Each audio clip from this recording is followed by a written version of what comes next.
నమస్తే విధుల స్వాగతం లక్ష్యం సమాజం. ప్రస్తుతం మనము తమిళనాడులో ఉన్నటువంటి పుదుచ్చేరి కరైకల్ ఆలోచించినట్లయితే తిరునల్లారులో ఉన్నటువంటి దర్బారేశ్వర స్వామి దేవాలయంలోని శని భగవాన్ స్వామి జరుగుతున్నటువంటి శని పేయాడ్చి ప్రతి 2 సంవత్సరాలు 2.5 సంవత్సరాలు అలాగనే 12 రాసులు తిరిగిన తర్వాత వచ్చేటటువంటి 30 సంవత్సరాల ఈ యొక్క తిథిలో ఈరోజు శని పేయాడ్చి అంగరంగ వైభవంగా జరుగుతుంది. ఇక్కడికి మరి లక్షల మంది కూడా భక్తులు వివిధ ప్రాంతాల నుంచి కూడా వచ్చారు.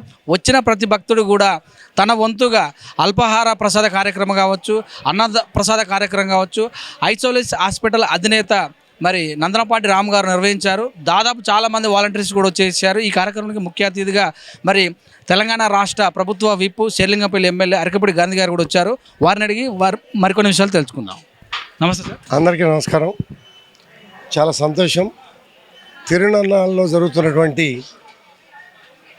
ఉత్సవాల్లో భాగంగా సోలిస్ సంస్థ మిత్రులు శ్రేయభిలాషి రాము గారి ఆధ్వర్యంలో హైదరాబాద్ నగరం నుంచి తిరునల్లారు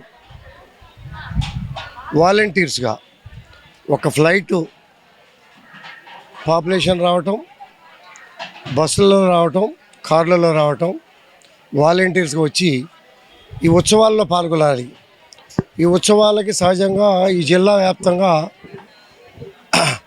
టోటల్ జిల్లా ఈ దేవాలయంలో ఉంటుంది.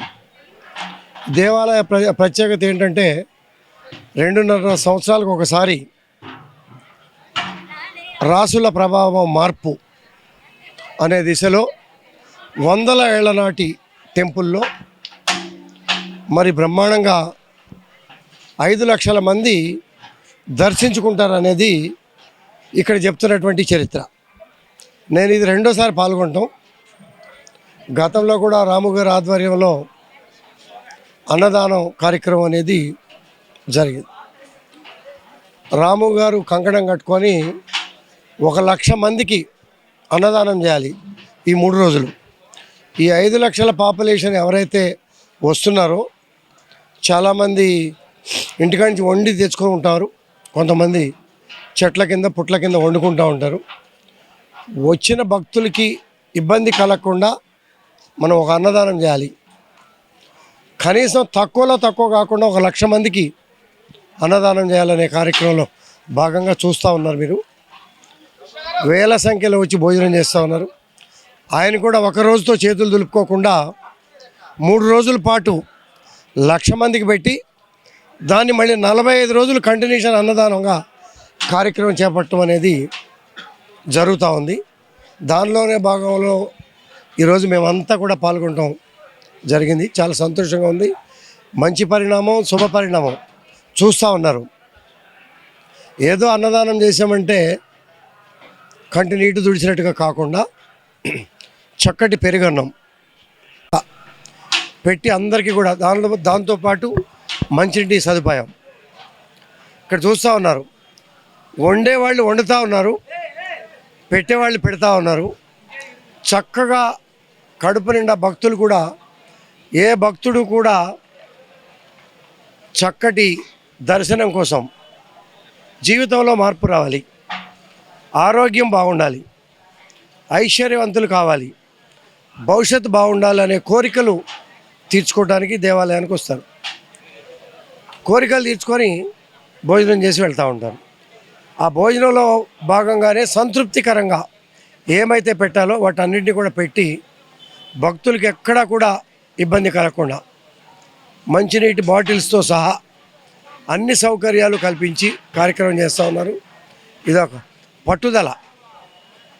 ఇక్కడే కాదు, హైదరాబాద్లో శివరాత్రి రోజున వేల మందికి అన్నదానం పెట్టడం, అలాగే కాశీలో ఉత్సవాలు జరుగుతున్నప్పుడు అక్కడ అన్నదాన కార్యక్రమాలు చేయటం, ఎక్కడ భారీ ఉత్సవాలు జరుగుతూ ఉన్నాయి అక్కడ ఒక కార్యక్రమం చేయాలి, ఒక సేవా కార్యక్రమం చేయాలనే సోలిస్ సంస్థ ఆర్గనైజేషన్లో రాము గారు టీం మిత్రులు శ్రేయోభిలాషులు అందరూ కూడా నువ్వు రా అని అనకుండా మేము వస్తాం అనే విధంగా సేవాభావంతో ఇక్కడికి రావటం, అందరికీ చక్కటి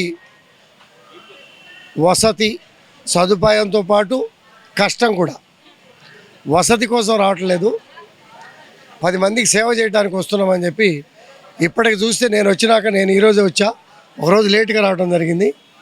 ఇప్పుడే మా రాము గారు కానీ రామారావు గారు కానీ మా బ్రదర్ కానీ మా మిత్రులంతా కూడా మేము నిద్రపోలేదు, ఒక 2 గంటలన్నా పడుకుంటాం, రాత్రి ఎవరు కూడా నిద్రపోలేదు అనే పరిస్థితిలో కష్టపడ్డారు అని అంటే ఆ సేవాభావం మీద ఉన్నటువంటి క్రమశిక్షణ,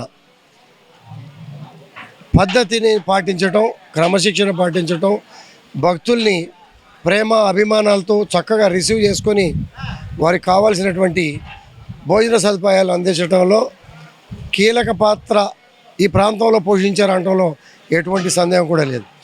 గతంలో 60-70 వేల మందికి పెడితే పెంచాలి అనే ఉద్దేశంతో 1,00,000కు తగ్గకుండా ఇప్పుడు భోజనం పెడుతూ మళ్ళీ 45 రోజుల పాటు కంటిన్యూ చేయాలనే కంకణం కట్టుకొని కార్యక్రమం చేస్తున్నందుకు ఈ ప్రాంత ప్రజానికం తరపున చుట్టుపక్కల రాష్ట్రాలు ఇక్కడికి వచ్చిన వాళ్ళు ఎవరంటే సామాన్య కుటుంబం దగ్గర నుంచి మధ్యతరగతి కుటుంబం దగ్గర నుంచి పోలీస్ యంత్రాంగం, ఐఏఎస్ ఐపీఎస్ పెద్దలు, మంత్రులు, గవర్నర్లు ప్రతి సంవత్సరం కూడా ఇక్కడికి వస్తూ ఉంటారు.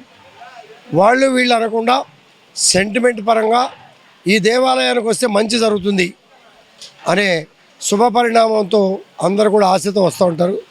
ఆ ఆశని నెరవేర్చుకుని వెళ్ళే కార్యక్రమంలో ఈ అన్నదాన కార్యక్రమం పెట్టడం అనేది చాలా గొప్ప విషయం.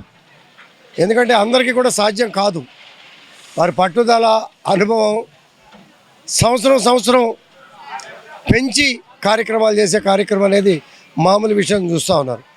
మరి చూస్తూ ఉన్నారు అక్కడ రైస్ కానీ, టిఫిన్ సెక్షన్ కానీ, భోజన సెక్షన్ కానీ, వంటలు కానీ, వడ్డించే విధానం కానీ లైవ్ అంతా కూడా మీరు చూస్తూ ఉన్నారు.